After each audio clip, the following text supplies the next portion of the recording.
Today on Shiro's.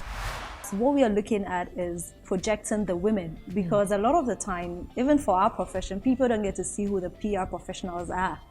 I mean, behind all the amazing campaigns, the project, the CSR activities and all that, there are a lot of PR women who are behind, who are doing all this amazing stuff, but nobody gets to see them.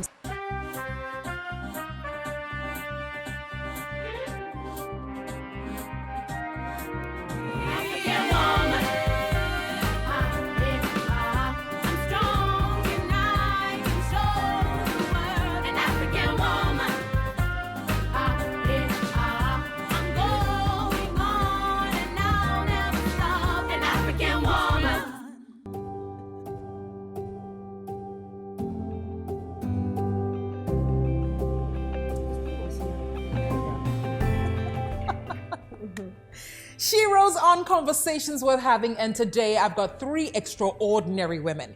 I say extraordinary because individually they have energy, beauty, brains, and what else for days. But together they are powerful. Not like it's a girl band or anything. No, that's not what I'm saying. But I mean, they will tell you exactly why they are so extraordinary. I've got Chrystal in the house. Hey, Millie. And Asha, we've just met. We met via LinkedIn, yes, right? No, we didn't meet. I stalked you. Oh, wow. You know. Thank you very much. And of course, Faith, you would know when it comes to women in PR, she is at the forefront. If you talk about PR in Ghana and Faith isn't in it, then it's not legitimate. Yes. Yeah? Okay, so ladies, the conversation really is about women in communications, I guess, jobs, seats, or at the helm of some kind of communication, element or method, and what we do to really power, gender equality. But assuming that the rest of Africa don't know who you are, I'm going to start off with you, Chrystal. Okay. Who are you? Okay. Well, tell us the truth. It's going to be pure truth. So Chrystal is a radio television broadcaster. She is filled with so much energy and loves people. Absolutely. Everybody? Like you love everybody? I love people. And I believe that people come with their, pluses and their minuses, their pros and their cons, but I still love people anyway, and I love for people to be happy, to be excited. And it's one of the reasons why I do what I do, because I feel like it's a special gift that I have. Once I have a conversation with you briefly or I encounter you briefly, I'm going to spark some joy, some happiness, whether you like it or not. And what do you do with people you don't like? Well, I still do it anyway. I don't really think about it. I don't really dwell on it. I see people, I recognize people, and what I think you are needing at that point in time, when I do my thing, you probably will catch fire. If you decide that you don't like me, so you won't show it, it's all right. There's another person.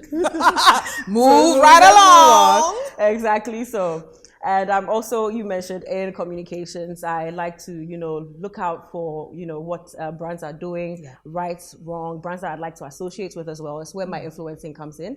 So I use my communications knowledge, my marketing communications knowledge to help brands also reach their target audiences. So Chrystal, tell me, you walk into a space, and there's a certain kind of energy, and you need to move that energy from 0 to, I don't know, how do you do it? Yes, you just reminded me. So in my emceeing, easy.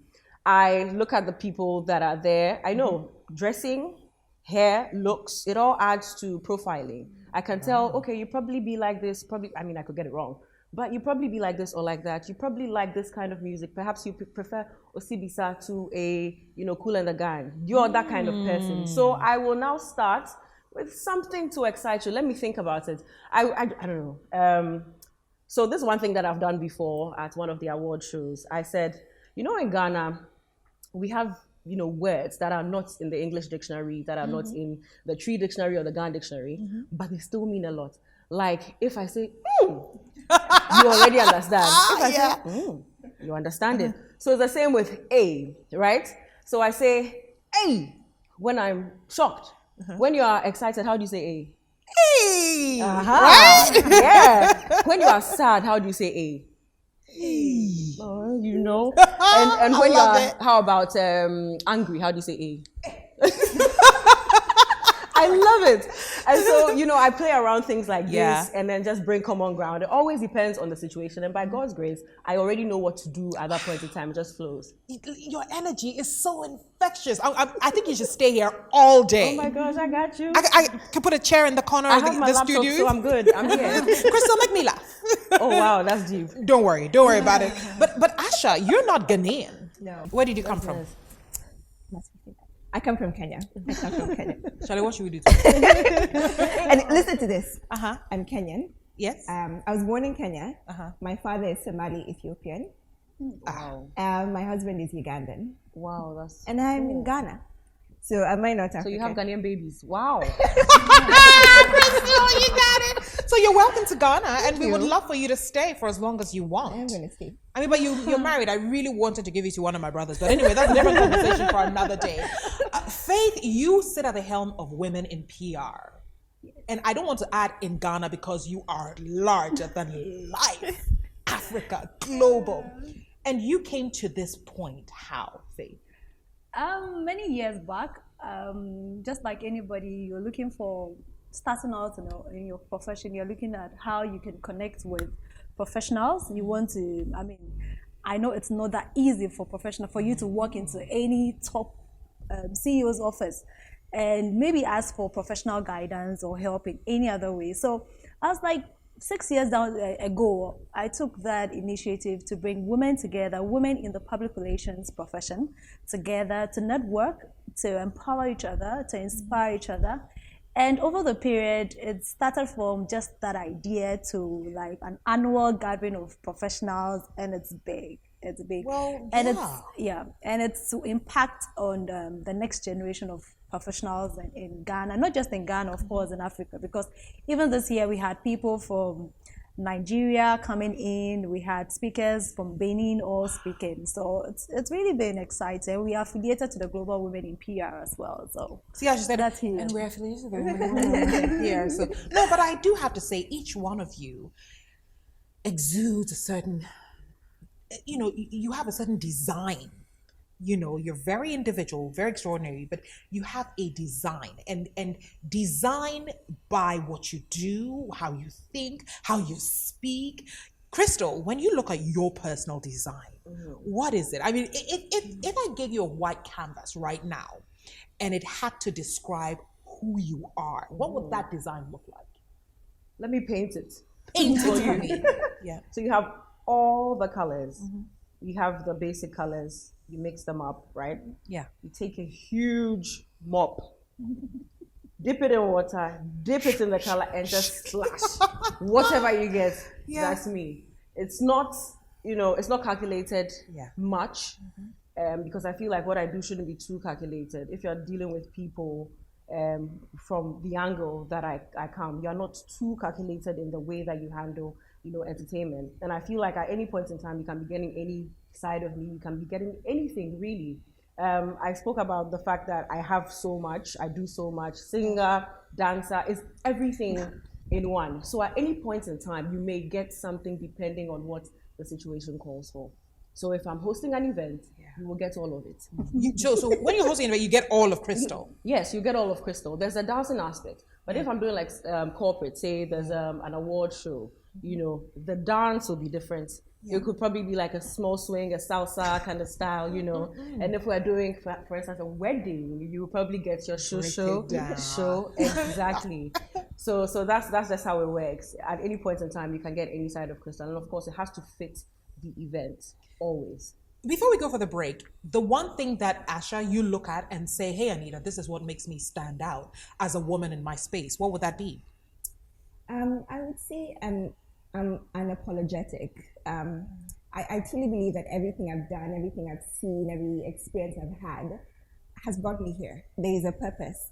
And so when I go into a room, I don't shy away from, hi, Anita, this is who I am, because I'm here for a purpose. So the one thing that really makes me me is, it is me. There is no other one like me. And so why don't I just live and show the world who I am then?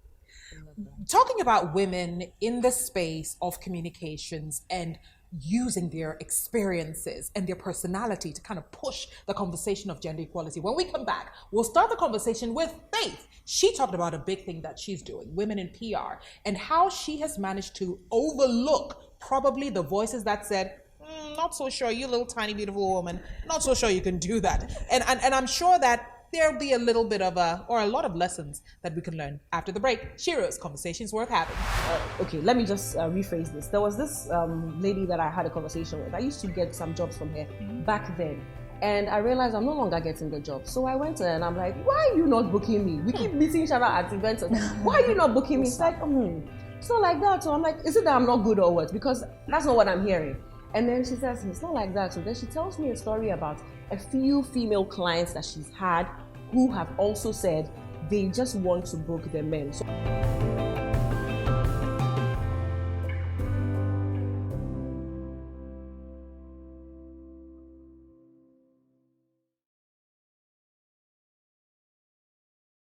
Previously on Shiro's. you know, in Ghana, we have words that are not in the English dictionary, that are not in the Tree dictionary or the Ghana dictionary, but they still mean a lot. Like if I say, you already understand. If I say, you understand it. So it's the same with A, right? So I say, A, when I'm shocked. When you are excited, how do you say A? Hey! Right? Yeah. When you are sad, how do you say A? And when you are, how about angry? How do you say A? I love it. You're welcome back. This is Shiro's Conversations Worth Having, where we bring women from different fields with different minds, but the one thing they all share is power. And we have a wonderful conversation about a topic. And today we're talking about women in the communications field and how they use their individuality and their collectiveness to push the conversation of gender equality forward. Faith, earlier on you talked about, starting this thing, women in PR, very, very daunting. At the point when you decided to start, what experience did you have that could have thrown you off completely? I remember sending out invitations for speakers, and I wasn't getting feedback. And it was this matter. And it was enough for me to say, no, I'm not going to do this, because I don't know, it wasn't like you had direct access to these people, so you can pick phone and call them. So it was just virtually speaking to other people in the profession and asking for their emails, because they don't know you, so you can just pick your phone and call them. So sending emails and you never get a response is enough, because you have probably planned that, this person would have been great to speak on your platform, and it never happened. But along the line, so I had to leverage on the few people that I knew in the profession, and we started out anyway. And yes, of course, there are sometimes sponsorship, partnership, even corporate organizations, not even for the monetary aspect of it, but I think sometimes you reach out to some organizations because you know that they have some product or some service which will be valuable to the community you're building, and you will not hear from them. And sometimes complete silence. It's better than, at least, I don't think that's better than saying, okay, I'm sorry, we can't respond at the moment. So those were some of the things that, starting out, it was a bit scary, but then I think that with a bit of resilience and endurance, you would push through it. And I think that that's one of the skills that I had. It's always